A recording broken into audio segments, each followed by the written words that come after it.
Farzy, I think it is very important in this life when you make a mistake to own it. We all make mistakes.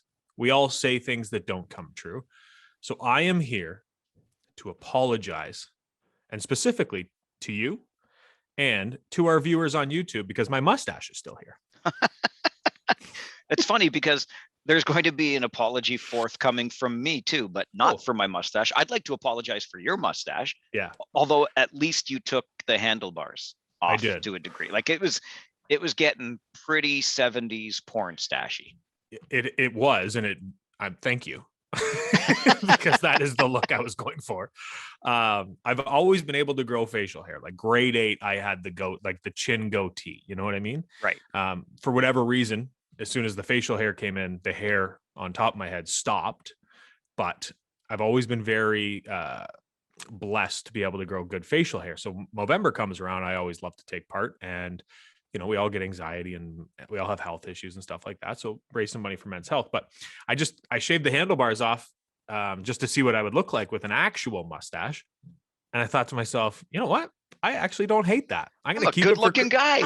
I still look creepy, but I'm not as creepy. And I thought it just would be funny if this year I decided to show up to Christmas wearing like an old man vest or a sweater, and this old man hat I'm wearing right now, and just take Christmas photos with a mustache and an old man vest. So that's what I'm gonna do. If that's what you're doing, finish it off with a pipe. Right? Yes, I would think great that's would that look? Absolutely. And I got to say, a little bit jealous here because obviously no hair on the head. Also never been able to grow facial hair of any substance whatsoever. So go and suck it, Popey, because it's not fair. You have more on your head in like 2 inches on your head than I do in my entire top of my head. So listen, it's just as an aside to all of this, it's more work than I thought it was going to be when I finally decided, look, I could have given up in high school because my forehead was a 5 head, but eventually I was probably, I bet you I was early 40s when I finally just decided like there's no point in keeping anything growing on parts of my head. So I started shaving it down. I take out the clippers once a week. Sometimes I get really lazy and it's only every other week. And the problem when it's every other week is you look like the guy who's still trying to hold on to what little you have. And I don't care. Like I'm fine with my baldness, but it's a lot of damn work, Popey. Like you're far more, you take far better care of the top of your head than I take care of mine. I need to though. Otherwise I look like I am 70, just normal hair pattern. I'm not kidding. I haven't shaved my head in a couple of days. Look at that. Look at that horseshoe. It just dies. I'm with you. I get it. And hey, on one more quick point on the Movember note here. How about our buddy David Schooley pushing you over the $500 mark? Like, what a great guy. I got to say, when I looked at your total, I'm like, we got to get, and you were so like, oh, I'm going for $300. Shut up with $300. Let's go. You're Chris Pope. Well, there's so many people that fundraise for Movember. I understand. 5 years ago, I think I was up pretty high, at least in my mind, nowhere near Farwell for hire, but I was high. But it's not an expectation that I want. I think I'm just going to do it because I'm going to see a lot of people more so than the fundraising. I want to have the fundraising because I do want to raise money for this great cause, but it's more so just having the mustache and having people's mind understand that men also have all these things that we're going through as well. And it's important to end that stigma and talk about it. So that's why I rock it. And then I don't want people to be like, oh, you're raising money. And then I'm like, oh, no, I'm not this year. I'm like, oh, so you're just wearing a mustache? Well, many different layers here, but I'm glad that our friend Mr. Schooley got us over the 500 mark, and that was very nice of you to send that tweet out. Thank you very much, and thank you very much to David Schooley. Yeah, award-winning broker, Remax Twin City, big supporter of City News 570 and the Mike Farwell Show. He's known as the negotiator these days. Maybe, Popey, now I'm thinking I got a contract renewal coming up. Maybe I should get David in my corner for that too, eh? Can we throw OHL Stories into that contract? Let's do it. Yeah. Sweet. If I get David on my side, it's a big, whole big part of the package there. I have loved our last two guests, our guest this week and last week, because those were two guys that are around my age that I used to look at following the OHL playing a lesser level of junior. being like, man, those guys are so sick. And now being able to talk to them and get the stories, it's been great. Yeah, they're pretty good. They come from an era that I think is almost our sweet spot in terms of we go there and further back to really start. Because as we know, and I think it's even more specific to the game of hockey, guys seem reluctant to really open up unless they've been away for long enough. And I think that 20-year window where our last couple of guests have come from, and then even further back from that, that's kind of our sweet spot, I think. It is, and that's the sweet spot, right where social media started. Yeah, good point. Right? Very good point. That was a game changer. It was a major game changer. Yep. And a lot of people that have played more recently don't want to give the good stories because some of their former teammates and guys they played against are still playing, and they don't want to bury them, right? That's the biggest thing. And I completely understand it.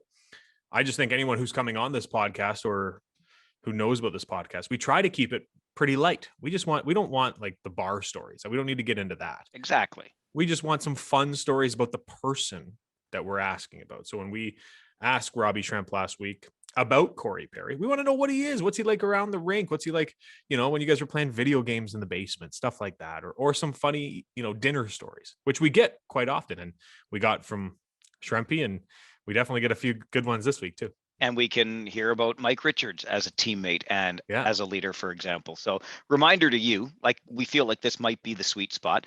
Maybe you want more recent, maybe you want older school. I don't know, but it's pretty wide open with OHL Stories. So let us know. farwellandpope@gmail.com is the email address. Poper on Twitter is @_Chris Pope. I am @Farwell_OHL. Where you see the podcast, wherever you get the podcast, give us a review, give us a like, give us some of those stars on there. Let us get things going here as we continue to bring on the best guests we possibly can for your listening enjoyment. And of course, did you mention the email address, Farzy? farwellandpope@gmail.com. First thing I mentioned. Thanks for listening. I was listening, but I was also thinking, I need to check that email. I wonder if he's talked about it. There's a lot of things going on in the mind. It's December 6th at the time of this recording. It's a busy time of year, You got your Christmas shopping done, by the way? You know what? Most of it. I'm going to do a few little, I kind of like the last minute stuff. It makes me feel like I'm really contributing to somebody's Christmas, but for the most part, I'm in good shape right now, which is a good thing because as of this recording, we still have 6 games in the next 12 days to broadcast before we get a Christmas break. So we actually had an email. I just checked it while I asked you that question. And, I'm not going to lie, it's from a while ago, so I apologize to Sean. Oh, Popey, come on. I know. Stay on top of this stuff. Well, it's going to take some time to find the guest he requested, but I love this idea, Sean. Okay. He says, "Hi, guys. I love the podcast. I listen every week." I didn't just add that. Okay. That's what he said. Are you sure? How long ago was this? Was this after a good podcast? Because some of them kind of sucked. Tuesday, November 9th. Oh, just only a month ago, Sean. Yeah, Thanks I know. for listening, buddy. But he said, one guest that I would love to hear would be former longtime 67's assistant coach, Bert O'Brien. In addition to his own stories, I'm sure he would have a few great killer stories too. Thanks, and keep up the great work, Sean. Because I think Bert O'Brien would be a fantastic guest. You know what, Sean? He was Killer's literally his right arm, left arm. I'm assuming Killer sat on the right at the bus. Probably his left arm for his own. Mark my word, that one's happening. That'll be, dare I say, almost easy to get Bert O'Brien on here. I think we can do that. And that makes me think we got a lot of love out in the Eastern Conference, Popey. There's always this Western Conference bias, and you and I admit to it. In fact, we were just talking off air today because, listen, we cover a team in the West. You see this year, you're only seeing the West, but you get those 2 games against the East. There's only the one crossover, et cetera, et cetera. And arguably, West has been best for almost 20 years in this league these days, but a lot of love for this podcast coming from the Eastern Conference. I want to think it's because of all the Cornwall Royals references we make. Hey, bring back the Royals, baby. Let's go. I love the fact that we're getting love out of the East. And I personally love when we can interview people from the East, because I think a lot of, how do I word this? A lot of people who know about us and follow us on a day-to-day basis are probably from the Western Conference. For sure. Because the majority of the time that we spend in this league tweeting about teams and so on and so forth and talk about, is Western Conference teams, whether that's before COVID or during COVID. So I think when we get some Eastern Conference people, I learn stuff, and I hope our viewers and listeners learn stuff as well. So, and we've had countless generals and Peterborough Pete's people on this Scott podcast McCrory, talking about that. Jeff Toohey, Dave McQueen, Sherry Basson, Brian Kilray. Yeah. But we got to get into some of those lesser, some of the younger franchises, let's say. Oshawa and Peterborough have been around forever. Let's get into some of the younger franchises, and maybe not some as successful franchises like in North Bay. Let's get some people around the North Bay back in the day. Listen, I want a Kiprios on here. I want him bad. I think we should be able to make that happen, right? Because don't forget, North Bay's new but old. The North Bay Centennials with Bert Templeton back in the day, like those are the guys we got to go after. That logo was sweet back in the day. So good. Right. So good. Speaking of North Bay and the Eastern Conference, Brandon Coe, congratulations on signing with the San Jose Sharks. Yeah. I mean, how do you not sign a guy that's basically on a 2-point per game pace right now? Right. Come on, guy's tearing it up. Well, and let's call a spade a spade. When the Eastern Conference teams do come to town, we don't follow it as closely. And so when they do come, you pick, or I shouldn't say pick, but you tend to concentrate during the game on 5 or 6 players that you deem, to be the ones who are going to affect the game the most when they're in Kitchener or when we're in that city. And in the past couple of years, Brandon Coe has been a good player, but I wouldn't say he's been a star in this league by any means. What a season for this guy. Like, he's making me feel like an idiot for not knowing more about his game, but by his season he's having. Well, and let's be honest, when you get essentially 2 viewings for an entire season, what real, analysis can you give about a player? That's why when we see scouts, we see them repeatedly. We were talking to one of our friends who scouts with the Philadelphia Flyers about 2 weeks ago when he was in Kitchener. He's like, this is my 4th time through. Now we're going out to, cover this league or this part of the league, and I won't be back until after Christmas. So, keep an eye on this guy and this guy for me and let me know, that sort of thing. But of course, you're not going to make any kind of great judgment of a player seeing him twice. That's why the team that we cover, you get to see 68 times. And this year in the Western Conference, at 10 games versus Owen Sound, 10 games versus the London Knights, 10 games versus the Guelph Storm. We're getting a lot of viewings of the Western Conference teams. You need to unmute yourself if you want to keep talking. Sorry, I had to cough. I think it's 12 games against Guelph this year. But yes, it's a lot of those teams that we see, and I think by the end of the year we have a pretty good understanding of those players. When you only see the guy twice, it's kind of tough. So I just want to tip my cap, because I'm sure he went down there to San Jose and they sent him back, Doug Wilson and co, and just said, hey, we want to see you go and dominate the OHL if you want a contract. We need to see you take that next step. And NHL teams often challenge players like that to go back to the OHL and be a top guy, and then we'll sign it. We need to see that out of you. Brandon Coe says, okay, I can do this. How about this? 2 points a game by December. Well, now you get your contract. So congratulations to him.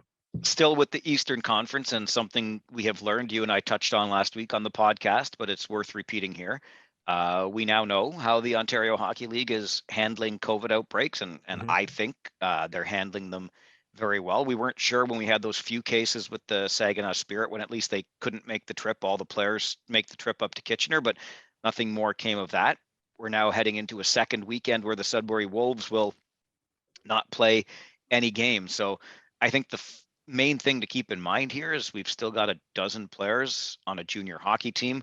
I know the cases are largely asymptomatic or mild symptoms, but these are 12 players who are ill with a potentially deadly virus. So let's keep them in our thoughts, and kudos to the league for the abundance of caution that also led to the cancellation of a Peterborough Mississauga game last weekend. They just want to be sure of these things, and hopefully, because I can only imagine the nightmare in scheduling that follows, but kudos to the league for making sure that safety remains paramount here. I think honestly, they've done just a fantastic job. I really do. In getting out ahead of it, letting the people know that this was going on in Sudbury, not trying to, with COVID, you can't, but not trying to hide it, but going through the proper channels, releasing the proper info, and having the stomach to cancel games, because I'm sure that was the last thing David Branch and co wanted to do this year, was to ever cancel a game after being the only major junior league to not play last year. To cancel games, I think they were hoping, fingers crossed, that they wouldn't have to do it, but I think they've handled it perfectly. And we're hoping all the best for the Sudbury players, of course, as you mentioned, mostly asymptomatic or small symptoms. But this would be, so 2 weekends, to me, that's 14 days roughly. Yep. Right. So now it's the following weekend that I want to keep an eye on to see just how the league handles. So that's the 14 days. Are we going to extend it another weekend to be sure? Or are they going to push, I don't want to say push the players. Are they going to allow the players back to play? So I think they've handled it great. And I think the big decision is upcoming. One more piece of news league wide, and that is, or at least one more piece that we wanted to touch on, and that is Tucker Tynan. Your boy, I know you loved him in St. Catharines with the Niagara Ice Dogs. He is now a member of the Sault Ste. Marie Greyhounds. And why not add a guy in goal that's got a little bit more of a pedigree? No disrespect to the guys that the Sioux was rolling out, but you've got your three-headed monster there in Cole McKay, Ty Cartier, and Rory Cairns tearing it up offensively. Goaltending was a bit of a weaker link for that Sioux team. It's a topsy-turvy kind of wide open sort of year. I think the Sioux positioned themselves as contenders in the West early on, and I think this just solidifies the stable. Nice move. How many times have we said that for Kyle Raftis? Yeah, it was when I saw it, I was like, really? I wasn't sure. I didn't think Tucker Tynan would be dealt from Niagara, to be honest. I didn't even think it was a possibility. And then I'm assuming you look, is it a 3 and a 5th or third and 8th? Yep. 3rd and 8th. I thought that was kind of low. Same. Right. But as much as Niagara really needs to recoup some picks for sure. So I completely understand why they did it. And I just love the story of Tucker Tynan because of what he went through. All those, like, that was so scary to see. And for him to come back and put in all that work and all that effort to get back to where he was and to the Ontario Hockey League after that extremely nervous situation in Niagara. I wish nothing but the best for this kid. Like, I would love to cover an OHL championship. So I'm always in the back of my mind hoping I get to. If not Kitchener this year, I hope it's Sioux, because I want this kid to have nothing but the best after going through what he went through and his family and what they went through. So nothing but the best for Tucker Tynan. For when you look at it, you mentioned that he's obviously coming out of the East, but to me, the story's the West. Like, the Sioux just picked up, I think, a bona fide number 1 in this league. And now they're only 5 points back of London right now for the tops in the West. They obviously have the offense. They have the power play. They had 2 young goaltenders. And I think Ivanov's a good goaltender, and he'll be even better next year. And they might run a 2-headed monster. I don't know. But I just think you put a solid goaltender in that net. Now you don't really have to worry as much as they were in goal in the Sioux. Yeah, and listen, if you want to catch London, you got to compete with Brett Brochu. It makes it really interesting for Guelph, which has been a real nice story in the West. And it seems like they've settled on Owen Bennett as their guy. Is Owen Bennett, a Tucker Tynan? I'm not sure, but the Guelph Storm are in the mix. It'll be interesting to see if George Burnett decides to dip his toe into the trading pool this year. He's been known to. He has. He's not in shy. His 30 years of experience. He's not been known shy. To. Yeah. But I honestly like. Is it Oster? Yep.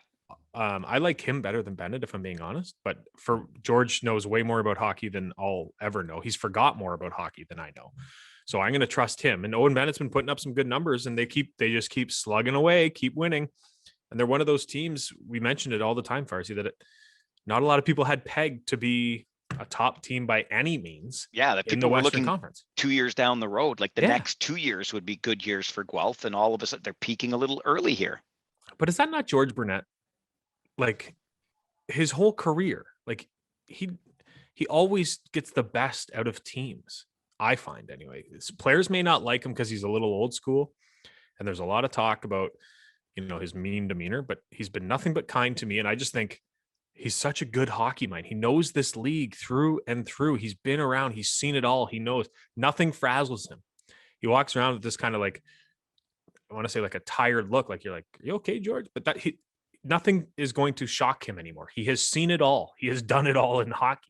So I just think, you look at the Guelph Storm and you're like, yeah, sounds about right. They're buying into Georgia's systems, and here we are, home ice advantage right now in the standings. Yeah, I think it's pretty impressive for him to be relevant and still this successful after all these years, because the game and the players that play it change so dramatically, and George is just evolving right along with it. It's pretty impressive stuff.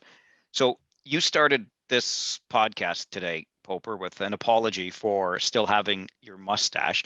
I also wanted to issue one as we get into what I think is the biggest story to come out of the last week in the Ontario Hockey League. I'll start though here to Chris Ferreira.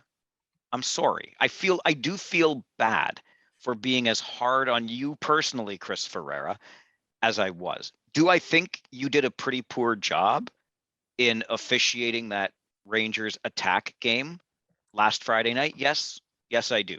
But I'm sure you didn't come to the rink wanting to do a bad job, trying to do a bad job. I hope you'll do a better job next time, but might have been a little sharp with the criticism there. I feel some remorse for that. And I'll just start right there with so many other layers to this story. I'll agree with you. I feel like I probably also owe him an apology, and which I will give on air as well. I'm not just giving it on the podcast, but I'll give it on the air on our next broadcast, because we were hard on him. And did we go over the top? Probably, looking back at it. Did he do a poor job in my mind and in your mind? Yes. I'm not going to debate it. I'm not going to go back on that. He did a poor job that night, but I still feel that I don't know if he is really, and referees in general, is really what we should be targeting or commenting on to the level that we did. But watching that game when we're live in person, all the emotion in that game, in the building, it probably got the better of us. But he was the story of that game. And that is where I try not to be difficult on refs. But when you become the story of the game, that to me is when you're doing a bad job. When referees and linesmen do a good job, no one talks about them. And there are referees and linesmen in this league where I don't know their name or number. I don't know if I've seen them this year, because they just do a good job and I don't have to look at them. It seems like game in and game out, when we see 14 on the ice, we end up talking about them. And that's where kind of the frustration comes in. Everyone's allowed to have a bad night. Players have a bad night. We have bad nights. When it's a routine thing, that's where the frustration comes in as a broadcaster, because we just want to watch and call a good hockey game. But when we can't get any flow to the game, and when it just starts going haywire in our minds because of what someone is doing as a referee, that's where it becomes frustrating. But yeah, I think we were probably a little too hard on him. Did he do a poor job? Yes. But I go back to, there's a lot of talk in the NHL right now about officiating. And Rachel Dory tweeted, the NHL sending out a memo saying, "Don't criticize the officials," is such nonsense when you consider the officiating display. And then this is the part that got me. You don't want to be criticized? Do a better job. Well, I agree with that wholeheartedly, Chris. And I was going to add to the end of what you were just saying. When I do a bad job on a broadcast, I am fully open to hearing from you about it. And in fact, I have heard about it over the years, because the job that we do is a very public job. We are putting ourselves very much out there, for lack of a better term. And putting yourself out there in a role like this opens the door to criticism. I accept it. I hear it. Trust me. I hear the good stuff too, and I appreciate it. But listen, when we don't do a good job, we hear about it. And that is fair game. Don't make it personal. That's fine. But you want to criticize how we do what we do when we're having an off night? You want to tell us we're doing a great job when we're doing a great job? Fine. It's all fair game from where I'm sitting. I'm right with you. I'll take it on the chin. I started off the podcast. I am the biggest proponent that we all make mistakes. It's okay to make a mistake. It's okay to be wrong. It doesn't mean that you didn't do your job correctly, or you're a lesser person or anything if you lost or if you're wrong or whatever. But I understand that looking back, I was probably too hard on him during the broadcast. So for that, I apologize. Do I still think that he did a poor job? Yes. So let's get to the main event. I mean, the Kitchener Rangers won a game 4-3, I think was the final score on Friday night versus Owen Sound. But I think it was because really the story was 8-28. Number 8 for the Kitchener Rangers, Arbor Jacki. Number 28 for the Owen Sound Attack, Captain Mark Woolley. It was a situation that had been brewing for weeks. The last time the teams met, Mark Woolley laid a pretty good whooping on a guy, while large in stature for the Kitchener Rangers, not a fighter at all, not his style of game, but Mark Woolley laid a whooping on Roman Schmidt. And word around the rink was that was a bit of a message because Arbor Jacki was suspended when that happened. And Woolley was saying, I'm a tough guy in this league. I know you think you're tough, Mr. Guy who's suspended, but when you're back, we're gonna have a little go. And boy, oh boy, did Jacki and Woolley go skating out to center ice. I'll say just quickly here, I think the linesman had a couple of opportunities. We were hard on Chris Ferreira. They had a couple of opportunities to step in before it even started. They didn't. Fine, because everybody knew this was going to happen. But oh my goodness, did it happen? And it took my breath away at the end, Chris. You could probably hear it on our call of the broadcast because Mark Woolley was knocked out cold by the punch that ended the fight when Jacki caught him flush on the face. I don't like to see it. I'm okay with the fight the way that it happened because these were two willing combatants. Again, it was building for weeks. Both guys knew they were going to go that night. I'm okay with all of that. I don't like seeing what I saw. I was very happy to see Mark Woolley later in the game running up the stairs at the auditorium to press row, looking right as rain. Completely agree. I have my coffee mug here. Our friends at Rogers TV. There's the well Rogers done. sound. That's Thank you. Smart, The Rogers sound effect. Yep. Our friends at Rogers TV caught video of Arbor doing up his fight strap beforehand. So you knew it was coming. Everyone, I shouldn't say everyone, the majority of people around the teams knew it was happening. We had heard gossip or rumors that, London was sending a message to Arbor Jacki during that game where he was suspended that Owen you're Sound up there. was. Or sorry. Yes. Sorry. Owen Sound. You're up there. We're running stuff down here. And they wanted a piece of him. Well, when we found out and heard these rumors around the rink, I told you, I respect that. I do. But sometimes you got to be careful what you wish for. And you shouldn't wish for Arbor Jacki because what he did to Mark Woolley is what he's done in every fight in this league, essentially. He's never lost a fight, I don't think. And there are people who every time fighting comes up, there are going to be those people, those Twitter warriors, and pull out their Twitter fingers and start commenting, oh, fighting has no place in this league. Well, guess what? It's in the league. And it does have a place because if Arbor Jacki's on the ice on that Friday night in Kitchener with Owen Sound in town, that doesn't happen. That's why fighting belongs in this league, because if it's not, you have guys running around trying to hurt people, acting like idiots. I personally, in watching that game, did not think Owen Sound did anything wrong. Were they physical? Were they extra physical? Yes. But that's hockey. You mean the game that Jacki wasn't there? Yes. See, I disagree. I think fair. there was intent to establish something against a team that was missing its real sandpaper and to target players that don't play that kind of game. And I don't like that sort of stuff. Fair, but I get the fighting Roman Schmidt.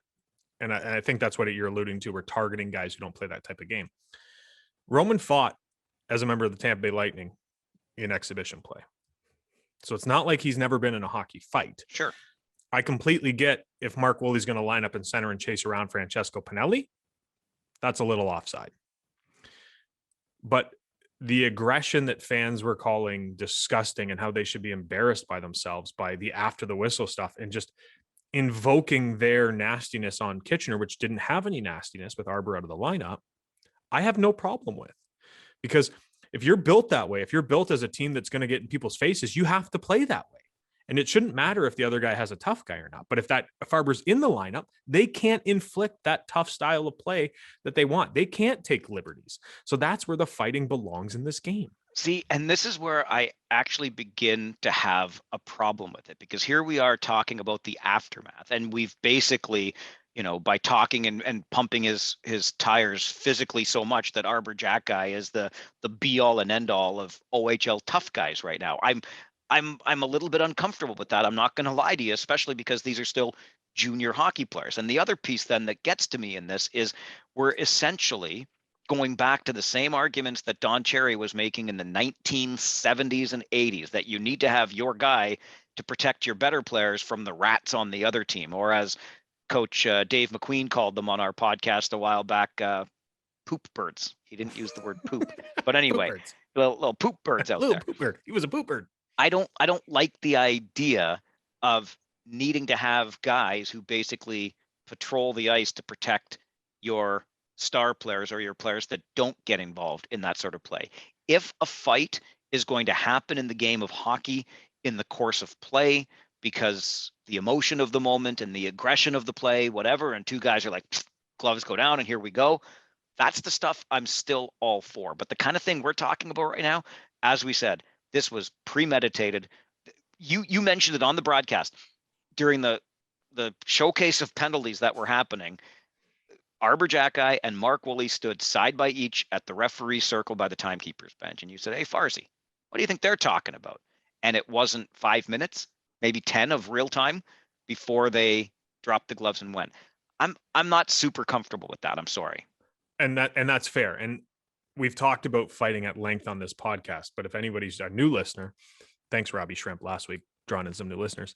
I've come a long way on fighting. I always loved it as a player, but now looking at the game and how it's changed, I've come around. I don't want any of the staged fighting. This one is an exemption, though, Farsi, and here's why.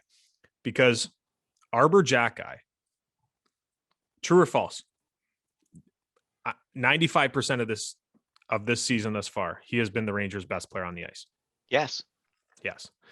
So he has what it takes outside of the physical game to play in this league and to play at the next level, quite frankly. Mark Woolley is a fantastic defenseman who 19 other teams would be lining up to have on their team if he's ever on the trade wire. So they can play, but they also have that toughness to them, and they like to fight, and they will fight. So this was, in my mind, when I look at the OHL, this was 1A versus 1B when it comes to tough guys. And when you are a tough guy and when you want to play that physical game, you know someone's going to answer you from time to time. This was two guys saying, you're not going to do that to my team. I'm going to do that to you. So as premeditated as it was a rivalry, but it was also two guys saying, listen, I'm the one who's going to control stuff. And they had to do it. Like, if they don't do that, this thing boils over into all 10 games against Owen Sound this year. So to get it done, I'd have no problem with the fact that we all knew it was going to happen, because it needed to happen. It was the two toughest guys in the league going toe to toe to decide who's the toughest guy, quite frankly. So I really had no problem with it. I, like you, as soon as Mark Woolley got KO'd and his head hit the ice or looked like it hit the ice, I had to turn away, because I was like, that's not, I don't want to see that. That's nasty. I hope he's okay. First thing, I'm like, oh my gosh, I hope he's okay. I hope he's okay. I hope he's okay. To see him walking up, it was just extreme relief seeing him on his own 2 feet and walking up. So all the best to Mark Woolley for sure. And I talked about it on the broadcast, the stuff he does with Woolley's Warriors for diabetes. He's one of the few players in this league that realizes he has a opportunity as a player in the OHL to have a platform, and he's using it for good. He's a good kid. He got the wrong end of the punch. It happens. It's a fighter's punch. They could fight 3 more times and it might be 2 KOs for Arber. But in that instant, it was a game that had boiled over because of mismanagement to begin with. And everyone knew they were going to go eventually. I thought it would have been first shift just to get it out of the way, to be honest. But to see it go down, I was like, this needs to happen. It needs to. And both guys were, yes, they're OHL players. They're young men, but they're 20-year-old adults. It wasn't like a 20-year-old going after a 16-year-old chasing them around the ice. That's the stuff we don't need in the game. When 2 20-year-olds go to center ice who have fighting backgrounds and they say, listen, let's go decide who's the tough guy here, No problem with it. Yeah. So I'll just finish on this point. I think those comments, those words are setting up 18 other teams in this league to say, you know what? I'm tougher than Mark Woolley or Arbor Jack. I just don't like that idea even being out there. And I would further say that if the previous game had been managed differently and perhaps there was some supplementary discipline doled out for, going after a guy or targeting a guy on the other team that didn't want to have any part of your shenanigans, maybe then there wasn't a buildup that something had to happen and this stage stuff going around to center ice. But listen, the hockey lover in me and the fan of physical play certainly enjoyed the spectacle on Friday night. I cannot tell a lie about that. So from supplemental, it was two guys throwing bombs. They really did. Like they were trading punches until, like you said, Arbor Jackeye landed the one that knocked the other guy cold. So let's take this idea though of supplementary discipline a step further, because here's something else and I almost hate to say I have trouble with this, but I really do. Andrew Parrott in the second period of that game, after all this had happened in the first, it was later in the first. Anyway, Andrew Parrott earned himself a game misconduct. Thank you. Earned himself a game misconduct for saying to Arbor Jackeye, remember, Arbor Jackeye already knocked Andrew Parrott's captain cold. Woolley's out of the game. Andrew Parrott skates by or near to Arbor Jackeye and says, I'm going to blink and kill you. And he gets a game misconduct. The word we got up on press row is uttering a threat. Maybe I need to read my rule book more closely. I didn't know, Chris, that was a penalty. I know we worked on, and rightly so, language that's used around racial slurs, homophobic slurs, etc. I didn't know that the threat piece was part of it. We learned later that it's, I'm going to blink and kill you, game misconduct. But then what really caught my attention is 2-game suspension for Andrew Parrott. Now, I'm going to encourage you to listen very closely to our guest who is coming up on this podcast, because in the first 10 to 15 minutes of the podcast, without even thinking about it, he drops the reference to wanting to kill the other team. Okay? When I think about this big picture, I can understand how it's pretty problematic to say, to be so cavalier about our use of the words, I'm going to kill you. But ask yourself honestly, in your life, how many times you've said that to a buddy, to a coworker, when they do, oh, if you do that again, I'll kill you, right? Again, is it problematic that we are so cavalier about that? Maybe, but when there is absolutely positively no true prospect of me killing you, if I'm just, we're into it, we're having some fun, we're kibitzing, oh, Poper, I'm going to kill you. There's absolutely no prospect of that happening. That's it. Andrew Parrott cannot, even if he wanted to. Well, I guess he technically could, but he's not going to kill Arbor Jackeye. And yet the league deems that suspension worthy. I think we've come to a really interesting part in this life. What's he supposed to do? Is he supposed to skate past Arbor Jackeye and say, a little bit later on, I would like to have a fight with you? Like, come on. I do not like this precedent there. Yeah, you're opening a can of worms here. I know I am. I know I am. Back when I played Farzy, I said it to Shrimp, and I maybe mentioned it to Locke too, and now with Evan McGrath, I've said back in our day, and I say that because that's when I was playing a much lower level of junior hockey, but that's when I was playing real competitive hockey. I can tell you right now, I don't know if I can name 5 people I played against. That is because I didn't want to know them. I didn't care to know them. It was me or them. It became that mindset of, we're going out there and we're going to play a hockey game and one of us is going to win. You're in my way of winning. You're in my way of a job. It was, we need to kill them tonight. And it wasn't the actual killing. It was, we need to go and beat this hockey team. It's a game of hockey at the end of the day. So we all, and as you mentioned, with society, have we become more cavalier with it? That's up for debate, obviously. But if I look at it as, if you can't tell someone on the ice, like who just knocked out your captain, I'm going to kill you because I want to fight you, like that. how soft are we getting with this league? And how soft are we getting with the game? Like, I completely understand why people don't want to see it. I get it. But it is part of the game. Enough with the argument of, oh, does it belong in hockey? Does it not? It's part of hockey. It's in the game. We've limited it. It's very few and far between. Do you see two? That's why I say Friday night was an anomaly, because you don't see two legit pound for pound heavyweights, 1 versus 2, battling it out at center ice. You don't see that again. We won't see it for another 5 years, I bet, unless Wooly and Jack guy decide to do it again. But you don't see that. So for a player like Andrew Parrott, who's extremely proud, and you want to talk about the player Andrew Parrott, fantastic. He's really come into his own in Owen Sound since coming over from London. But let's talk about the person. During COVID, he's not playing. His people in the league aren't playing. He organized a tournament himself down in the States, did all this work to allow people who may be better than him to beat him out for a draft spot at the next level to come and showcase their talent. This is a kid doing good work. He's a good person. He's in the heat of the moment. He tells someone who just knocked out his captain, buddy, I'll kill you. 2 games?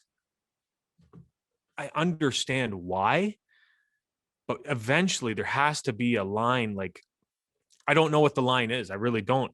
And maybe I shouldn't speak on it because I don't know what the line is, but I feel like in a game, like we hear players talk about all the time, Farzy, oh, we were going to battle. Oh, it was a war out there. No, it wasn't. A war was a world war, like where your life is actually on the line. And a battle is an actual battle. But you use those terminologies. When you tell someone, buddy, I'll kill you, it doesn't mean I'm actually going to end your life. It means I'm going to beat you up. So I know I have a long way to go and a long way to learn. And I'm learning year and year, and I'm coming a little closer to that middle. But I feel like if you can't tell someone on the ice who you want to fight that I'm going to kill you, like 2 games for that, what are you going to say? I would really like to punch your nose in. I hope that's okay.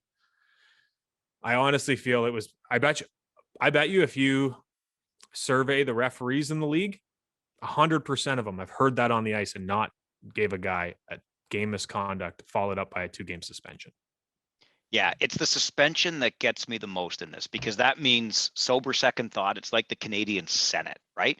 You've had a chance to review all of this, and you're going to render your decision away from the emotion of the moment. And I don't even want to use the emotion of the moment as an excuse, because again, if you really do break it down, I completely understand how problematic the words are. I'm going to kill you, man. For sure. I get that. Like if I passed a stranger on the street and we accidentally bumped into one another or whatever, like I totally get that. So where I'm landing on this, and you used the word soft a moment ago, Chris, and I will too. Like I cannot believe we are growing this soft as people, because here's the way I'm going to position it. And I'm kind of making this up on the spot, but I think this is a fair way to position it, because I can hear the blowback now. I can hear people criticizing us for this podcast and for this, right? But here's what I'm going to say: is if reasonable people hearing those words, reasonable people can understand that there is actually no real intent or prospect of killing the other person, then we can just move on with our lives and not be so damn sensitive. Andrew Parrott was not going to kill Arbor Jacki. He just wasn't. I'm not going to kill you. I don't know if I've ever said it to you, but I probably have, because in joking, in the way we talk, that comes out. I'm never going to. So I think if reasonable people can put that connection together, that there's no reasonable prospect of somebody's life being ended, then get over your damn selves. That's too much for me to take. As much as I'm still uncomfortable with the big staged center ice fight on Friday, and I've talked about that, I'm as uncomfortable with this. A 2-game suspension for saying you're going to kill some guy? Yeah. When there's no prospect of you actually killing him? Come on, folks. Come on. When he got the gate, I said to you, I think we went to commercial right after, but I said to you, what's a guy have to say to get ejected? Like, because he was nowhere, he was 6 feet away from him. Yeah. Like, what's he have to say to get ejected? And first thing that came to mind was a homophobic slur. You drop a homophobic slur on the ice or a racial slur, you deserve to get suspended. 100%. No place in the game. Done. Over. Bye. I won't even mention it on the podcast. But anyone who's been in any fight has probably said, I'll kill you. And it wasn't meant like, I'm going to end your life. It was like, I'm going to win the fight. That's all he meant by that was, I'm going to stick up for my captain who you just knocked out at center ice, and I'm going to fight you and I'm going to win. And then I'm going to do a celebration. That's all Andrew Parrott meant by it. To get, and I know it's only 2 games, but to get any kind of suspension, I think is just where it's a slippery slope before it just becomes tyke hockey, no body contact. What are you doing? Going through the motions. And maybe I'm wrong. As I said, I'm probably going to get toasted for it, but it is what it is. I don't think that's a 2-game suspension. And I asked the referees. I guarantee you, every one of them has heard that on the ice at some point or worse. And I feel bad for Andrew Parrott because he was just trying to stick up for his captain and his teammate. And that's all you want as another teammate. If I go out there and someone does something to me, I want my teammates to stick up for me. Like Andrew Parrott can play for my team any day after seeing that. Yeah, I'm with you. I'm astounded that this is the level that we have reached. This is the level of softness and or sensitivity that we have reached. Again, we got to get to our guest. So I'll encourage you. I know, just real quick. We may be completely out to lunch in this far as No, we're not, Pope. No, I'm just saying. No, I'm saying, yes, of course. No, I'm owning it, but I'm saying we may be completely out of lunch in this, where the league might have sent a memo in the offseason saying, hey, this is no longer allowed. Doesn't matter. No longer make it. Rescind the memo. It's stupid. I'm sorry. I'm with you. No, I'm right with you. But if that happened, we don't know about it. So I just want that to be known. So if someone is going to tweet me and say the league sent out a memo saying they can't say that you'll kill someone, okay, well then I apologize. Then and then my misdirected anger should be at the league. Rescind the memo. It's a dumb memo. So again, just pay attention. Notice, I hate to sound like the teacher at the front of the class. Now you pay attention, but our guest in the first 10 to 15 minutes of this podcast, because we had recorded with our guest before this, so he didn't know we were about to talk about this. He drops it twice. Oh, we wanted to kill him, or along those lines, and he doesn't even think twice about it. And nor should you have to in that context. I'll throw it over to Pope to move on, but I'm not going to let this one go anytime soon. It's a pretty bad precedent. I feel like it's the perfect time to just remind people at Farwell _ OHL and at _ Chris Pope. Please let us know that you completely disagree with us now, or that you agree, because that'd be nice to hear too, so we don't feel like a man on an island. Okay, so our guest this week around these parts really needs no introduction, but for the casual fan, I will introduce him. A first rounder to the Ontario Hockey League, to the Kitchener Rangers. In his rookie season, he became an OHL champion and a Memorial Cup champion. He then got drafted by the Detroit Red Wings in the 4th round. Stick around for the Steve Yzerman story too. Oh, it's a good one. It's highlight of my career so far. Drafted by the Detroit Red Wings in the 4th round in 2004. Tough team to make. Played in the American League for 270 plus games, and then added another 430 pro games overseas. Great guy. Appreciate his time. I don't want to call him a Ranger legend, but he was one of the most skilled players that we've had in recent time here in Kitchener. Here is our interview with Evan McGrath. I think this was kind of accidental, but it works out pretty well. This is almost like the answer podcast to last week's sit down with Rob Schremp, because Evan McGrath, you played against Schrempy even before you came into the Ontario Hockey League, where he was an arch rival with the London Knights. Yeah, you know what? Schrempy and I have gone way back. We played against each other, like I was telling you, when I was in Tier 2, both of our draft years. And we played against each other in a tournament out east. And Robbie, I have never seen him. I'd never really seen him play or anything like that. And I got to watch him, and the skill that he possessed was just outrageous skill. So it's kind of a rivalry that's gone back a long time, but we still talk to this day and still get along. So a pretty cool friendship to keep. So no hard feelings there? No, hey, I got the Memorial Cup when we needed to, right? Like I got mine. It would have been nice to have 2, don't get me wrong, but we were lucky enough to have a good team that year. Yeah. There's the salt in the wound for Robbie in case he's watching this episode. No, you know what? They had some great guys on that team. Even the Hunts, Bowl, and all these guys I still keep in touch with quite a bit. So it's pretty cool to see where our friendships have grown from playing against each other at 16, 17, 18, and for the most part, just trying to destroy each other. We had quite a rivalry with that team. So it was a lot of fun. But again, we all look back on it now and think of it all very, very fondly. If I can just follow up real quick. I'm just curious because Evan, when you were born 6 days before me, so we're the same age, but at that time of playing junior hockey, there wasn't as much friendship as there is now because Twitter wasn't around and you weren't playing in as many tournaments together. You talked about it back in those days. It was, I'm going to kill the other person on the opposite side to win this hockey game. Yeah. So for a lot of those guys, how did you become friends with them when you're trying to go out every game and win? You know what? I think it was more when our careers kind of changed. When we were in the OHL, all of us were we were acquaintances, I guess you could say. Like the odd time Kitchener guys would go out to London, hang out down there. London guys would come out to Kitchener. But yeah, it wasn't like the cell phone where nowadays you can't really do much without it being talked about or being talked about from other people. So it was a lot of fun. Yeah, there was a lot of competition, right? It was competition. You wanted to win. That's all it was about. There wasn't any aftermath. There wasn't anything like that. It was all left on the ice pretty much. And the game has strayed a little bit from that, but that's just the way the world's developing. And I think you got to go with things and build the way things are turning to. So that was the game now, and the game has changed, but I think for the better for sure.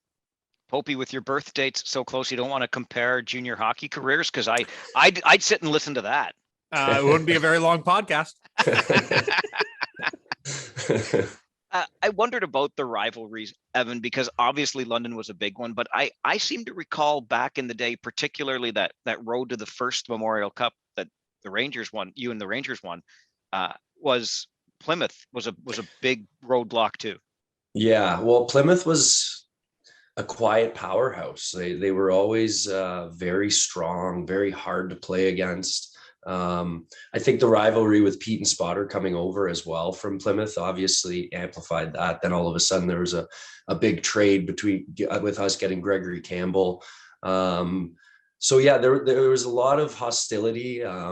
Those were big games for Pete and Spotter. They really wanted to win, even regular season. So when it got to the playoffs and that series against Plymouth, I think people now still talk about.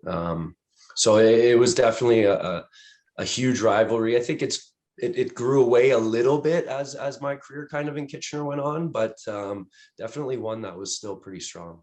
If I can jump in with the follow-up there real quick, Chris, because you mentioned that series, you had to beat Plymouth in the West Final. And to this day, Evan, people that I talk to say, you're down 3-2, you have to go back to Michigan to win game 6 and then come home to win game 7. But people that I talk to this day say, once you guys won game 6, they knew it was over. What was the feeling for the team?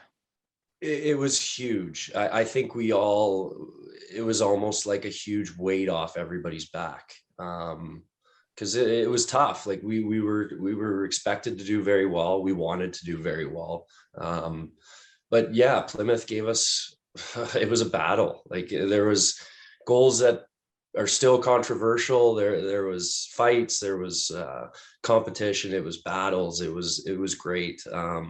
But yeah, going into game 7, I think we had a lot more confidence. And again, a little bit of weight off our back where kind of gave us that belief, right? Sometimes you need that little kick to kind of prove to everybody or prove to yourselves just how good the team was. And from that team, we have Scott Dickey, who was a great goalie. We have guys like George Halkidis, guys like that didn't really, even Smitty, guys like that didn't get as much recognition, but what a great group to have to push through the types of games like that. We asked Spotter this question, and I'm going to ask you. Oh, after you win game 6, what is that bus ride like back? It was good. It was a lot better than the bus ride there. It was a lot better than the bus ride there. I don't think there was much talking on the bus ride there, to be quite honest with you. It was a quiet, everybody knew, right? It was, we were going in there for war. It was do or die. That's how that game was. And it was exciting. It was powerful on the way home. It was just excitement, right? I think like I said, it gave us a lot of belief. And I think that game was the turning point to us continuing our success, because we went into Ottawa and with such a great team that they were, we handled them quite easily, in my opinion. And I think it was because we had that competition in those last couple games, in those last couple series where, and again, that belief came in where it just kind of took us to ride that wave kind of through the end. Was there a big speech before Game 6 or Game 7 in that series that you remember? Oh, now I've been hit in the head too many times. I can't remember things like that. now we're going too deep. But no, Pete was always, he was always pretty vocal. So I don't think that was ever, guys always listened and got up when Pete came into the dressing room. But again, we had a team, and that year it was funny. We did this. It was a speech from like, what's this? Is Any Given Sunday or when 1 inch? That's the 1 inch of speech. Inches. Yeah. And you know what? We played that speech before every game. And it sounds kind of crazy, but at the time it wasn't as big of a speech as it is kind of known now. But like, it was kind of an emotional speech for our team, and everybody kind of took it in. And it kind of was our push and our little motivation kind of before every game. And it was a crazy thing. It really got a lot of the guys' emotions really going. Their names have come up a couple of times. Obviously, Pete DeBoer, Steve Spotter, synonymous with the most recent success for the Kitchener Rangers. I joke to this day, Evan, and it's still only half a joke, that Pete DeBoer still intimidates me. What was he like to play for? Pete was difficult, right? He expected a lot. He just tried to get the most out of a lot of players, and off the ice, if you knew Pete, he's got a good heart. He's a good person. He's intense. He gets into the game, and he expects a lot. And again, emotions take over, right? But no, he was a great coach. He's obviously a great coach. Look at his career now. Impressive. And again, a guy I still speak with on text and quite regularly. So a big influence in all the lives, I'm sure, that he coached, but definitely a big influence and a passionate coach, that's for sure. How scared were you of him though? Oh, there were times I was quite scared. There were a couple times as like a 16-year-old, 17-year-old, and but you know what, that was his way of sometimes getting people motivated. Mm-hmm. And with some people it worked, some people it didn't. It was just, Pete was Pete, and it didn't really matter who you were. That's just how he was going to treat the whole team. He expected it. It's almost, he was a little bit ahead of his time, in my opinion. He expected 100% all the time. And then when in a game where back then it was maybe a little bit different, but now, like, you need to be on your game all the time, every shift. And if you're not, it's not acceptable. So I think Pete was a little bit ahead of his time in the regards to pushing the players to kind of appreciate it and respect each other, kind of to battle and to work outside of the game as well. We spent about 10 minutes talking about, and obviously it's a big piece, winning that Memorial Cup, the battles in the playoffs to get there. But that's kind of fast forwarding the start to your OHL career, because all of this happens, Evan, in your rookie year, and you come into the Kitchener Rangers organization as a first rounder. What kind of pressure did you feel? And what was that year like, knowing that the expectation was Quebec and that Memorial Cup? Yeah, well, you know what? There's a lot of expectations on first rounders going into seasons, second rounders even nowadays. But we knew we had a really solid team that year. We had Mike Richards, we had Dave Clarkson, Derek Roy, who was one of the best players I've ever got to play with. So again, Steve Eminger came back. We had such a good, solid crew that I didn't have that much pressure on me. I put more pressure almost on myself and my family, that we put more pressure on myself than I was getting around the rink, because I was kind of hidden by the Derek Roys, the Mike Richards, who Mike Richards was going into a draft year. So there was a lot of attention on players like that, which I think was beneficial, because it's tough going in at a 15, 16-year-old, all new surroundings, all new lifestyle, new family to live with. So I'm a strong believer in that first year should just be a growing year for these kids. And I was lucky enough to have the experience of going to the Memorial Cup, of winning an OHL championship, winning a Memorial Cup, and playing with some great players and learning from some great players. Were you able in that rookie season, Evan, to take in the Memorial Cup experience and that playoff run and realize what you were experiencing, not thinking, oh, this is an easy league here? No. And that's the unfortunate part. And to be quite honest with you, Chris, I probably didn't even realize it until maybe my last couple of years of pro. When you start getting to the end, you start realizing how much more winning matters.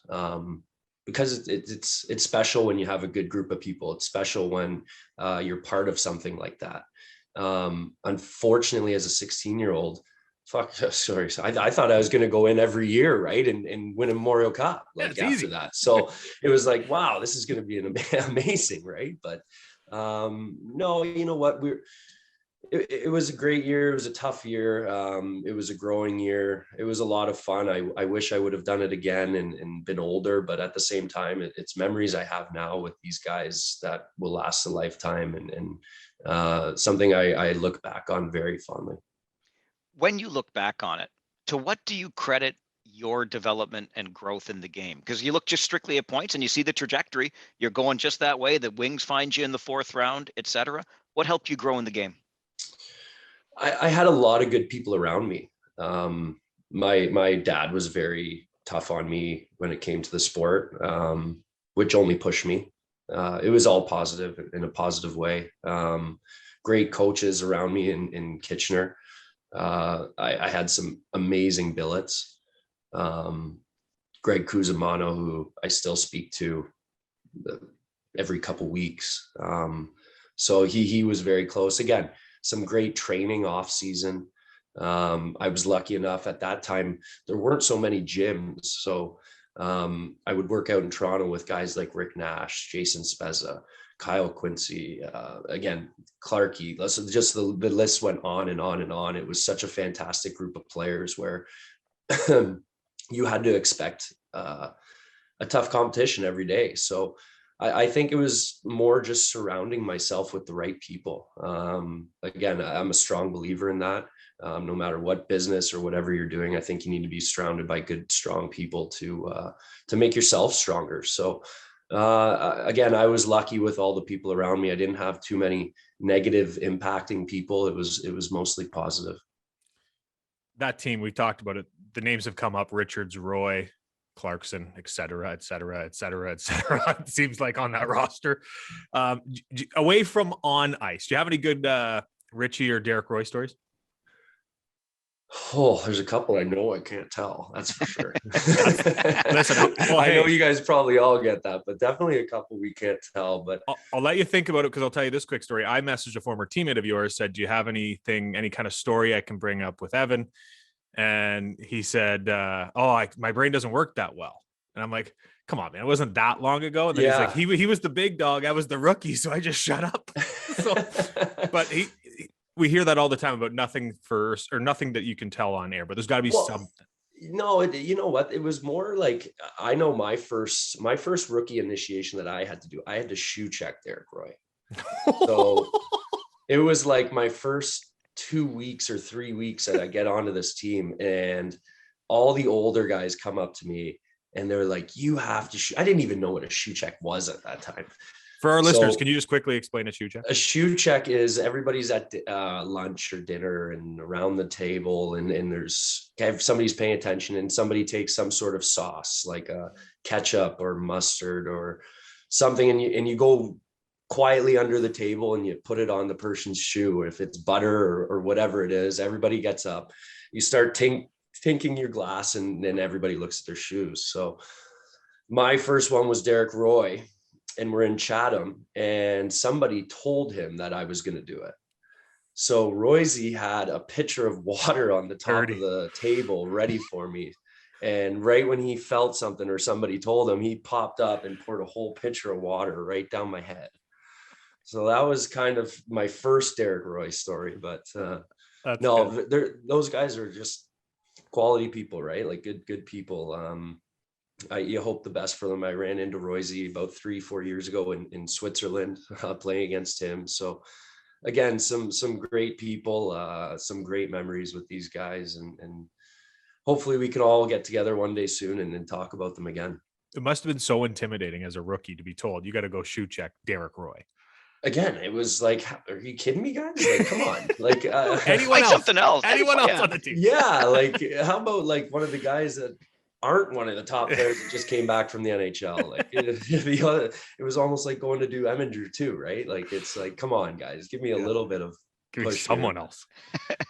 Yeah. I remember, I think the same thing happened with Paul McFarland actually too. I think he got caught doing it as well that year. All right, still with teammates, and a story that we got from Rob Schremp's perspective last week. So I'm really interested in hearing it from your perspective. So we talked about the rivalries. London's obviously a big rivalry and became that bigger rivalry through your career. So you meet them in the West Final in 2005. And at center ice, at the end of a game, there's Mike Richards, there's Corey Perry, and they skate out to center ice, and the two star players are going at it. We heard Schremp's version of that story. What's Evan McGrath's version of that story?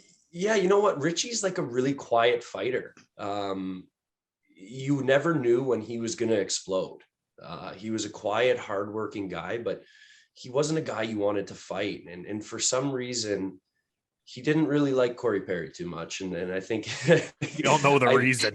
I think it went back and forth. I don't know, but those two guys had such a battle within the game against each other that I don't think a lot of people knew, other than the couple fights that they had.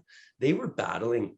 Like if you go through the tapes, those guys would battle shift to shift that way. They'd be in the corners killing each other. Again, it's kudos to somebody like Corey Perry who's still playing and doing the job that he's doing right now. It's incredible, right? But no, that fight, there was a little bit of planning definitely to that. I think Richie and Corey were looking for a big spark, and it needed to happen, I think, and everybody was kind of waiting for it, because I think earlier on in the season they had a fight right behind one of the nets. That kind of got tripped. One of them got tripped up a little bit, but they were going pretty hard, and everyone was like, "Oh, they got to go again." And that I just remember Richie kind of quietly. I could have swore he maybe even said something back to Pete, but there was something where it was like, "Okay, it's time. Like I'm going to do this" type thing, and everybody was kind of. If you see our bench, everybody kind of got up slowly, knowing that something was coming, and then all of a sudden it was just two trains kind of running at each other, right? So that's a perfect way to put it, because it was something that needed to happen. You all knew it was going to happen. We just had an incident Friday at the rink where everyone knew the fight was going to happen. It needed to happen. Yeah. And the way the world is, there's a lot of stuff on Twitter. Oh, that has no place in the game. Oh, these are young kids and all that. But take us inside the mindset of a player on that team and inside the dressing room. What did that fight at center ice with a guy like Mike Richards do to the team? Well, that's why you have leaders like that. That's what makes him the leader that he was on that team. Again, it was a little bit of a different game 15, 20 years ago than it is now. Don't get me wrong. But yeah, I did see what happened last week, and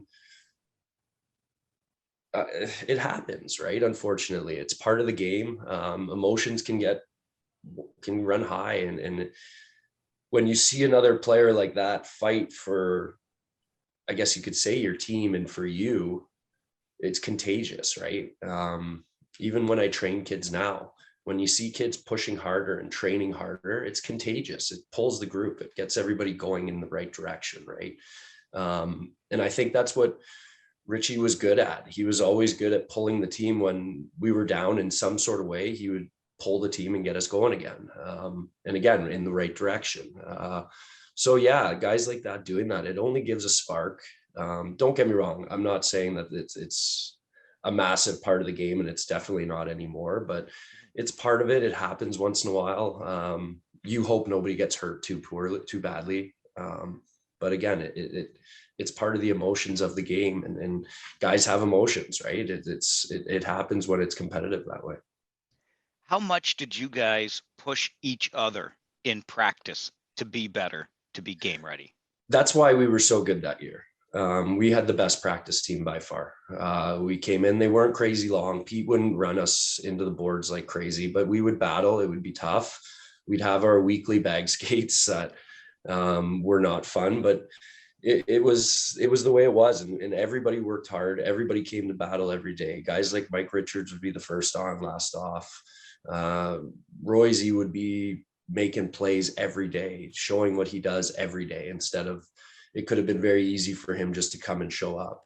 Steve Eminger came back and brought a load of experience from NHL camp after playing, I think, 8 or 9 games. So I think they had a bit of a pro mentality, which again pushed our practice tempo, pushed our pace, pushed our competition a lot. Over 700 games pro. Is Mike Richards the best leader you ever had in your team?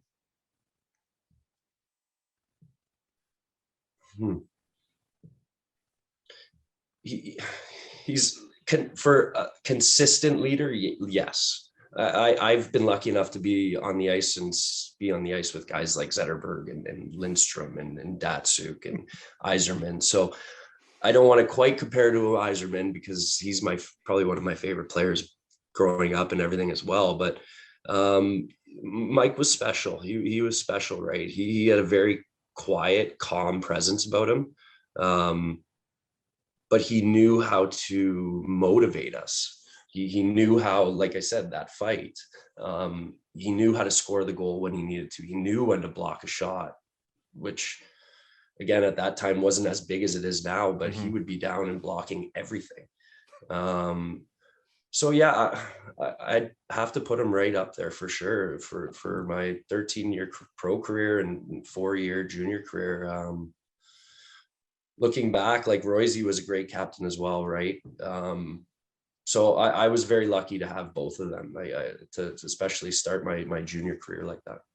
It's funny because I was going to ask next about being selected by the Detroit Red Wings, but we might have to pick Popey up off the floor here because he is the hugest Wings fan. And those names you just dropped, I mean, should I just get out of the way for a minute, Popey? Well, I just want to correct it. I'm sure there's bigger Wings fans than I am, but I am just a massive Steve Yzerman fan. That is why I became a Red Wings fan. So I need to ask you, he's the best. I don't know. I say to Farzy all the time, Evan, I don't know what I'm going to do if we're in Saginaw or Flint or wherever, and he walks into scout. I don't know what I would do. Like, I really don't. So I'm asking you, what was it like the first time? You know what? The first time I met Steve was at Mr. Yzerman was at, no, it was at, we were at World Junior camp, and it was in BC, and they were having their national men's camp at the same time. So we went up to this buffet. It was a beautiful house out in BC in the mountaintop overlooking the lakes. And both teams are there kind of having a little end of the kind of camp party. And I'm sitting there at the buffet as a little 17, 18-year-old putting food on my plate. And he comes up behind me and he says, "Hey, I'd love for you to come sit with us." So I got to go sit with him at the table. It was absolutely incredible. I went into my first training camp and they knew I was a huge, massive fan of his. And so we had a red and white game and I got to play with him, which was probably a pretty special moment in my career, especially at that age too. So yeah, I have a lot of really cool, special memories with him. Even there was one time in Grand Rapids, he came into the dressing room scouting. And then all of a sudden Gordie Howe walks in behind him. And I sit there and I'm like this in the dressing room, stretching, like blown away. And I said to myself, I cannot let this go without getting a picture. Of course. And at the time, that's not the normal thing. Like everybody didn't have cameras and taking photos and iPhone selfies. So I'm sitting there. I said, "Mr. Yzerman, is it okay if I have a picture?" He says, "Sure, 100%. So we went in front of my stall. We took a little picture and I said, "Mr. Howe, is there any way I can get a picture with both of you?" All the guys in the dressing room are looking at me. You can see about 20 eyes turning around corners all of a sudden, watching me. all of a sudden we take the picture. By the end of it, we had almost a team photo going and everybody was taking the photos, right? Like, how do you turn something like that down? Yeah, I'm done. Farzy, take over the rest of the That's podcast. That was unreal, it. though. I'm done. Yeah, it's special. And to this day, it's really special. It's again, incredible. things you remember that these people do, these little tiny things for you, but you remember them forever. How tough was it for you to make the decision, Evan, that, you know what, it's not really working out here in North America. I'm going to pursue professional hockey in Europe? That was probably the hardest decision I made in my career. Just because you're kind of giving up on that NHL dream. Not per se, it's changed again because there's a lot of great leagues, but it was tough because I was right in between talking with about 2 or 3 teams in the NHL about signing 2-way deals. I was extremely, extremely close to signing with Boston. Pretty much everything but the contract was sent. They had waited on one older guy that year, and he waited and then took it because they wanted to give him that opportunity. But no, it was terrible. It was scary. It was unknown. It was, I didn't know what I was getting myself into. It was across the world, different hockey, different language, different culture. It was very shocking, very shocking.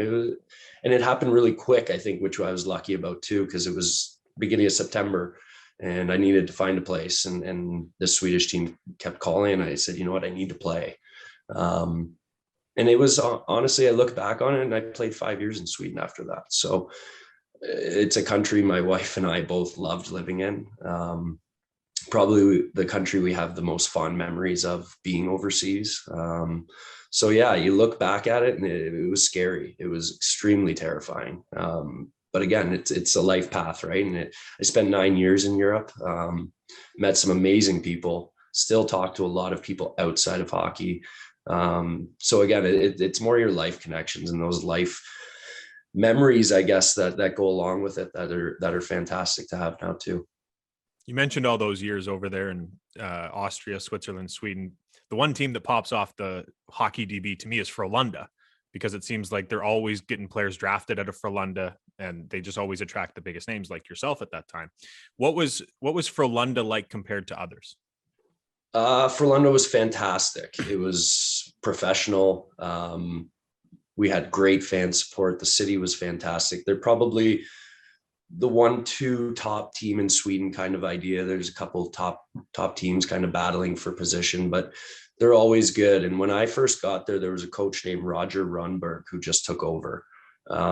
This guy, I don't know how he's still over there. It makes no sense to me. He must just enjoy it because this guy's a mind. He was ahead of the game when he was coaching.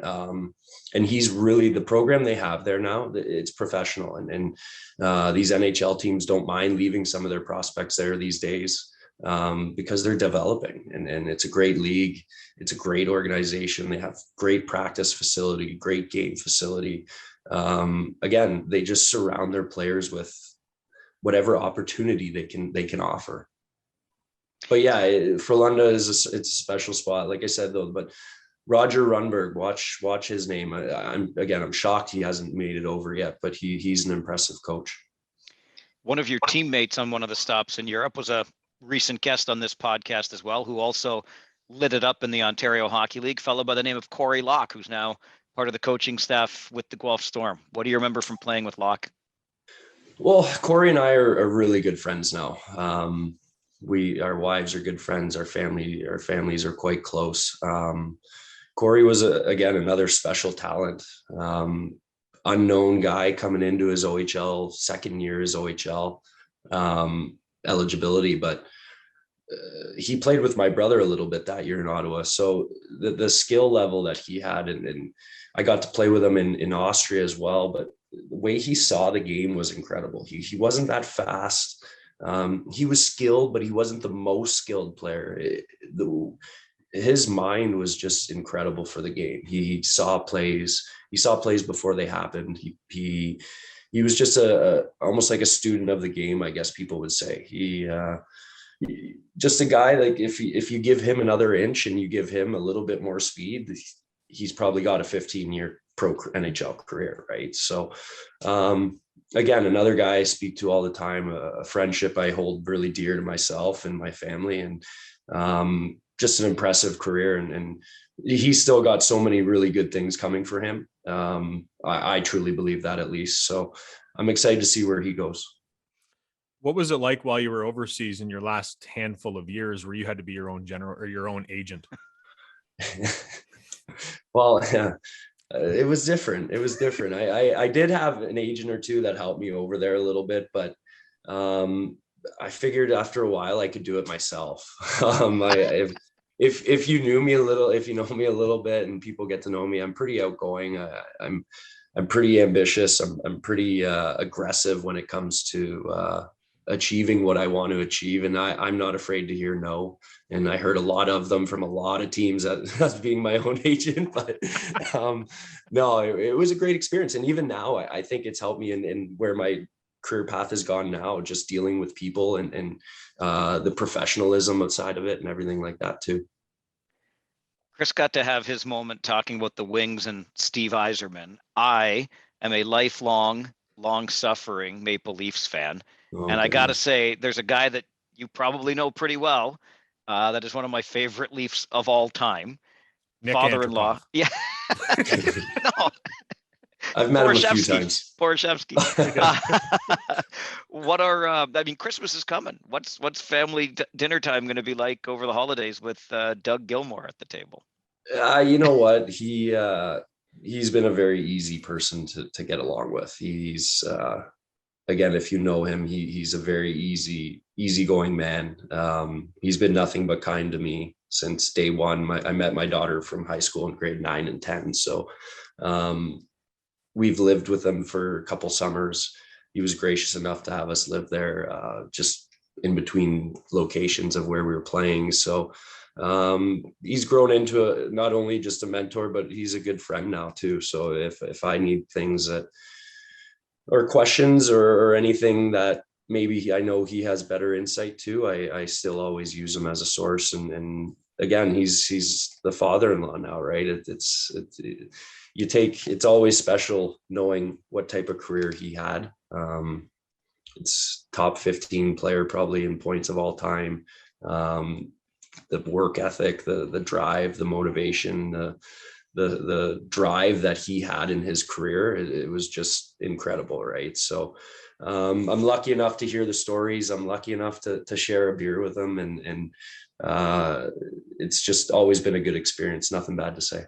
Can you say the name Carey Fraser or High Stick without him blowing his top? It was funny. One time we were not a long time ago, I'm aging myself, but I'd say about 10, 12 years ago now, we were sitting there watching that game together early in the morning, having a coffee.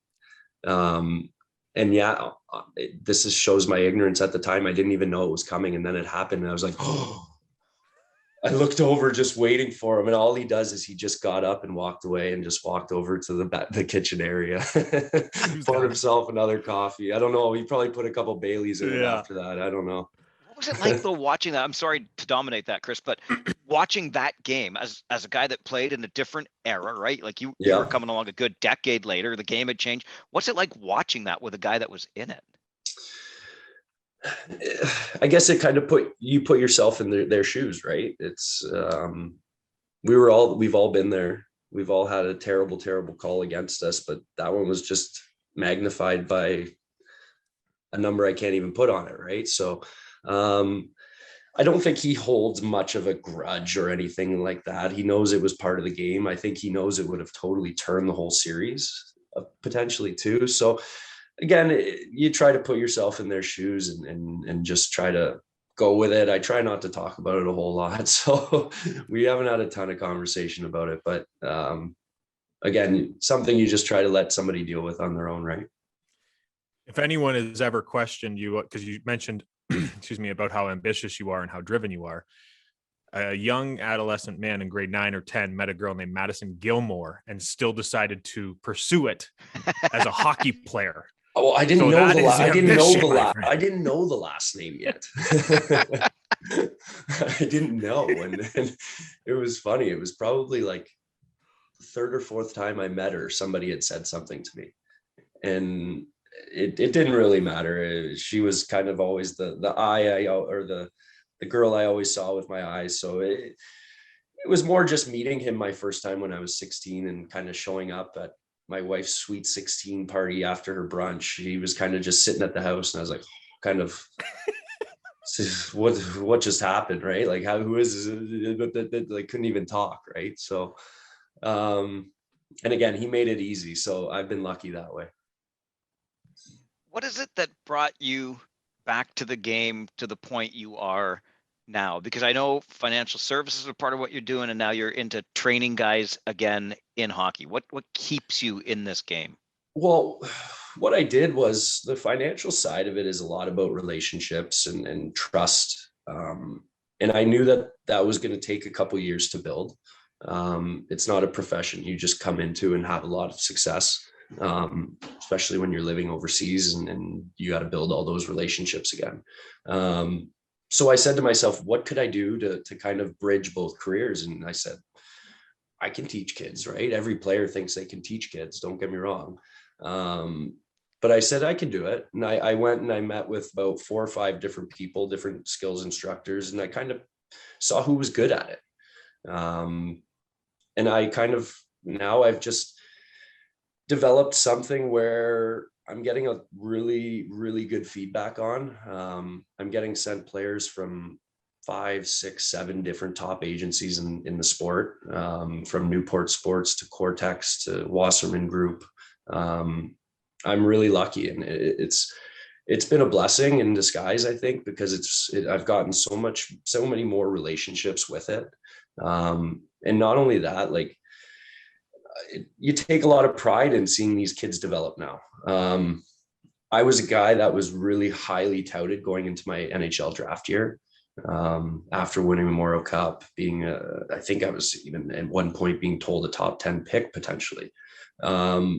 So I try to take what I was good at, and I try to add everything that I know I wasn't good at. And it's given me success. I think I've gotten a lot of trust in a lot of people and families, and I believe in it. A lot of people do believe in it as well. And in the actual tempo of the skate, that what I'm actually doing, the drills I'm doing. And again, it's been a lot of fun. Like, I get to practice with 12, 14 OHL guys on the ice for 3-4 hours a day in the summer. And then I had an NHL group, and then I get a young group that's all coming into the OHL. It's a lot of fun. It's rewarding if you care about it. Just because there's so many good players, and they love the game so much these days, and they're such students of the game. Again, I just try to offer what I know and what I didn't do. And again, just try to be a support system when they need it.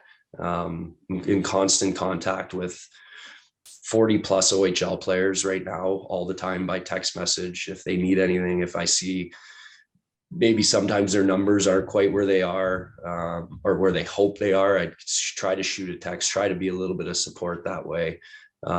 Just on the whole, just try to be a good person and role model for these kids, right? Seems to be working out well for you. So keep it going. I hope, yeah, I hope so. Right. I hope it keeps continuing. I had a pretty cool opportunity this summer that unfortunately didn't work out with just my family situation. So my goal is to get to develop into the NHL, and hopefully one day I get that opportunity where a team comes knocking and believes in what I'm doing as well. If we can go back to the OHL days, was there a player in the league that you absolutely hated playing against? Yeah. Or a couple? Yeah. Yeah. The Guelph Storm. No. No, that was always a tough game. I always hated playing against Guelph. They always had a tough little team. Guys like Callahan would always be biting at your ankles and going at you. And even a guy named Sue Staubitz, last name Staubitz, he was a really tough player to play against. That wasn't Brad, was it? think so. Yeah. Brad. Yeah. Now coaches in Sarnia. Yeah, exactly. Then there's even guys like Theo Peckham. He wasn't a small boy to play against. He wasn't too much fun. And my last couple of years, I always fortunately got to play against him. So it wasn't, he was always a tough one to go against. Even guys like Mark Mathot in London, always really hard to play against. Again, the list goes on and on because, and again, you look at where their careers went, right? They all had great careers for a reason. And it was a lot of great players that I played against and played with. So I felt like a dummy for forgetting to ask this question last week when we were talking to Rob Schremp, because when we were emailing to set up the interview, I kind of joked like, hey, I broadcast for Kitchener. Don't hold that against me. Ha ha. And he's like, no, I wouldn't hold it against you. But some of the fans behind our bench when I played in Kitchener, I might have some stories about them. I completely forgot to ask. So let me hear from you if there were any buildings that you were in where the fans were particularly boisterous. Of course, yeah, I have a couple of good ones, but London. Why people really hated Kitchener at my first year or two, there was no glass or anything behind the benches. So you would have 10 fans in your ear pretty much, like not for us, but for the opposition team. And they would just be giving it to the players. And then we had another guy who was across the rink, who used to be a mayor of a little city in the area. I don't know if he's still there, but he's above the penalty box. And oh my God, he would just give it to some of the guys too when they went in the penalty box. But for me, where was the tough? London was always just a difficult rink just because it was a professional, the only rink at the time that was really like that. It was full. They were always excellent. Even Sarnia was always like, it would lull you to sleep almost in there sometimes. And then all of a sudden you'd have 5 guys, the toughest guys in the league, coming at you because they had some really tough players those days. Ottawa was always a little bit bad because I'd get heckled about my brother. So I'd always get heckled that I'm not as good as your brother. You suck, McGrath. You suck like your brother, like things like that, right? But no, we didn't have it too bad because by then they started closing everything off, right? So Windsor was bad. Actually. I forgot about that. The old rink there they had fans over the glass half the time at you. But that was always a pretty tough barn too. We always ask our guests every podcast, I think. Anyone who's played in the old Windsor barn, what's your Windsor barn story? What a barn. Yeah, it was great. The thing that I hated about it is it had cold showers every time almost. Cold showers. It's the worst thing after a game. You want to get a nice warm shower and get on the bus and get a meal. And that place, you'd be freezing the whole bus ride after it. I guarantee you they probably turned the hot water off or something. I was going to say, do you think they did it on purpose? Stratford did it on purpose all the time. They had to have. Yeah. Dirty pool. You alluded to it earlier, Evan, when you were talking about those guys that you played with and what it meant to win that championship with them in 2003. We had Spotter on this podcast a while back, and he said that he would love to see, and we're getting awfully close, 20-year anniversary of that championship team. I suspect that if the invitation comes out, you're absolutely there for a reason. Not a question. Yeah, that again, I'm in Kitchener all the time now for business. I have some new great clients that were old friends. I have some new clients that are new friends. I'm up in Kitchener all the time. Again, I train about 5-6 of the players. I hold Kitchener very close to my heart, and it's a place that's meant a lot. So anytime we'd have an opportunity or something like that, it would be just incredible. We did do something small the last time the Memorial Cup was in Kitchener, which was just absolutely phenomenal. We all had it was great. The only 2 missing were Benoit and Kanko. And I'd love to see Kanko again, but no, it was, I'd be there in a heartbeat. You wouldn't even have to ask me. I'd just show up. Didn't Kanko have the mohawk for a while? Yeah. Did he ever? Yeah. Did he ever? Thought so. He was special. That guy could eat 10 pounds of McDonald's and go score 3 goals that night. Like it was craziness. That guy, he was just a specimen of a man. Yeah. Another really special player there too. Yeah. A special player amongst a bunch of special players through that time. Yeah, it really was. And the way Richie and Kanko kind of worked together was kind of cool. They were really good together. Even like Nathan O'Nabagon on that team. Paul McFarland he was in and out of the lineup. That's how good we were. So it was a really good squad. We were lucky. If I can ask, you talked about some of the guys you hated playing against, and I'm going to go back to the Red Wings here because we talked a lot about the, Yzerman and Howe, but did you ever come down one-on-one with God, Nick Lindstrom? Yeah, and it wasn't a one-on-one. It was almost like a one-on-0. Like I just shouldn't have even have been there. Just dump it in the corner. I'm out. Yeah, you know what though? If you watch Nicholas Lindstrom, he's not the most flashy player. He's not the quickest player, but what he did was he did everything well. He did everything well, and he was an extremely smart player, like over the top smart. Just the opportunity to even practice with him again, another just pro, right? There was a reason why he had his career. And when you see these guys come to the rink or the office every day the way they did, again, another captain where I didn't get to spend a ton of time with him, but the time that I did see or get to watch him, at least, you try to take as much as you can from people like that. I joked about him being a god because they call him the perfect human in Detroit. And he's pretty close in Sweden. He's a great looking guy. He's strong. He's in shape. He looks like he's 25 still. He's an athlete. He has some good kids coming up as well too in the game. The way he used to snap down dump-ins out of midair, like people used to drive players nuts. It's crazy, right? And the only guy I've ever seen shoot like him from the point is Andre Benoit. They could shoot the puck and it would just have eyes. It just got there, and it would be nice and easy to tip, or it would just go through the glove, they just got pucks to the net the right way at the right time. Speaking of guys, though, that found extra lives in the game of hockey, how about Andre Benoit's story from what he was doing with you guys in Kitchener to Europe and back to the NHL? And I mean, incredible. There was talk almost that Benny's career was going to end after Kitchener, and all of a sudden he had a great AHL career. He had a great European career.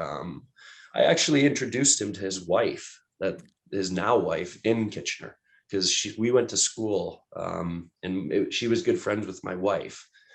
Her dad is Rick Walmsley.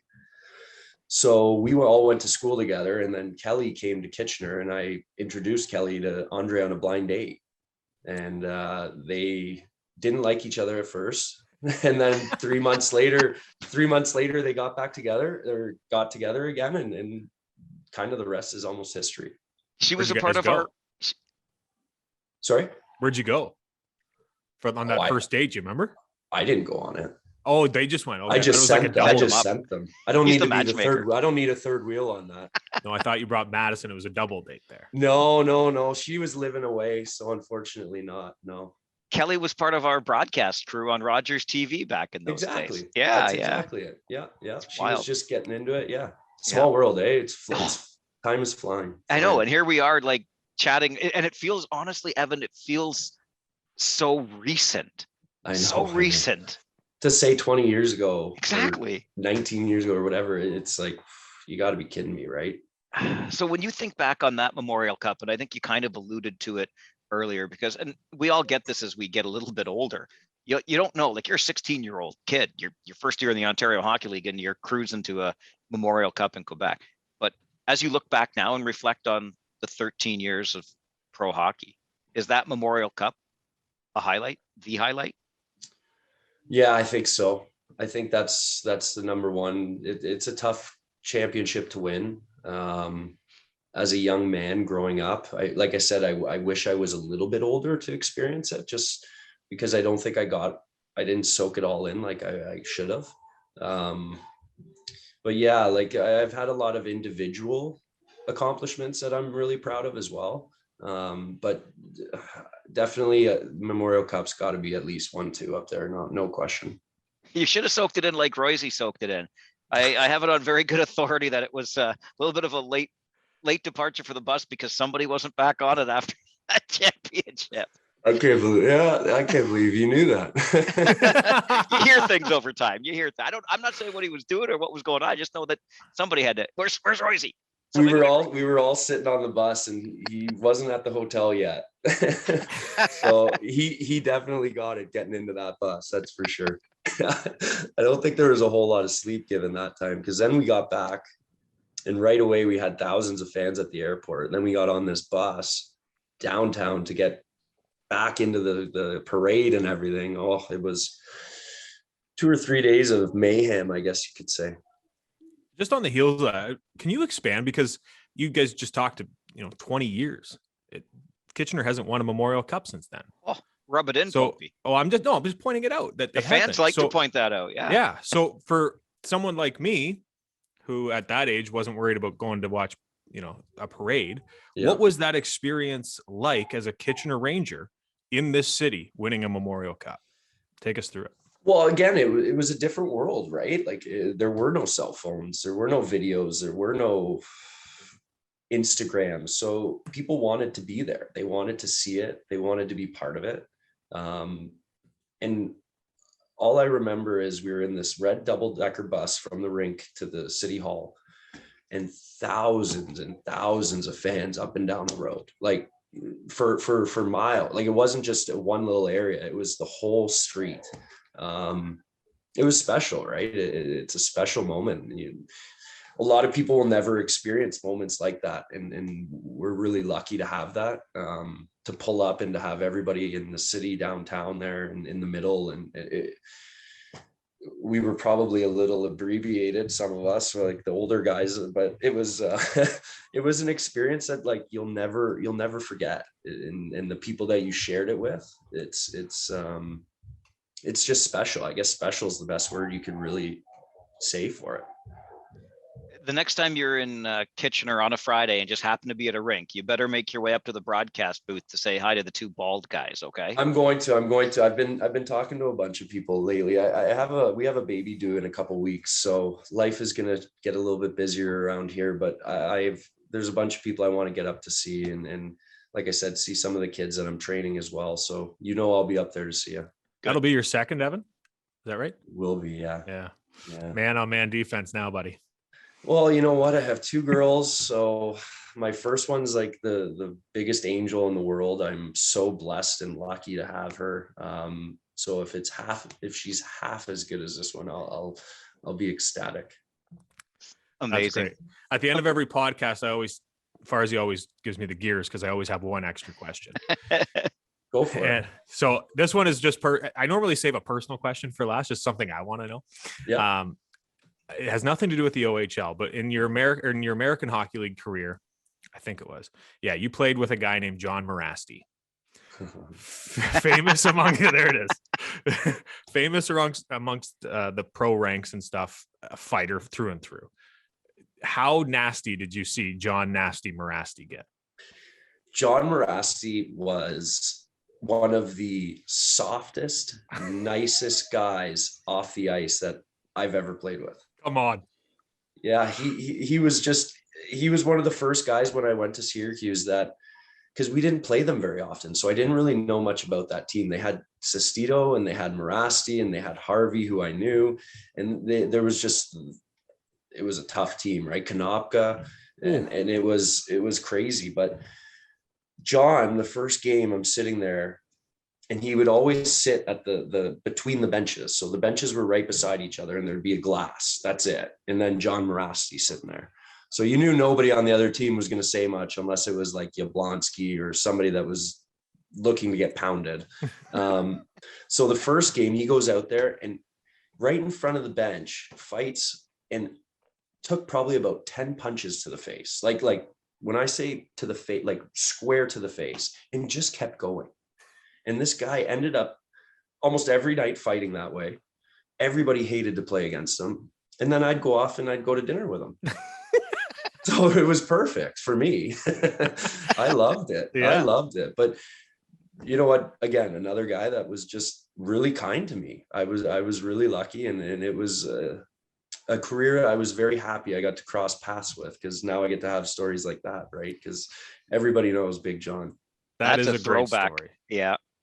Absolutely. Oh yeah, we because had you hear stories about him, and he's an absolute animal. Like he's the lunatic, like on the ice. like he would go home in the summer times and go into like MMA fighting and stuff like that. Like he was a specimen. Like he was, you didn't want to get caught up with him. He was a tough guy. It was almost like a Cam Jansen almost, right? Like just a let them sleep kind of night. Please don't wake the bear kind of idea. And you see the softer side. So I like that. That was good. That was an awesome story. Yeah, you know what? Great guy. Really, really, really good person. Nice guy.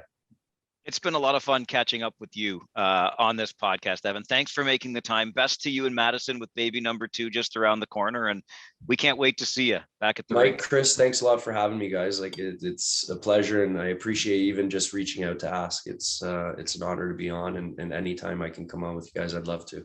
It's been great talking, Evan. And now I know what I'm going to do if Steve Yzerman ever is in the same arena as me. I have my in, because I can tell him your story. Hey, I had Evan McGrath on. I heard you invited him to dinner. Boom. I don't know if you'll remember me still, but thanks again. This has been great.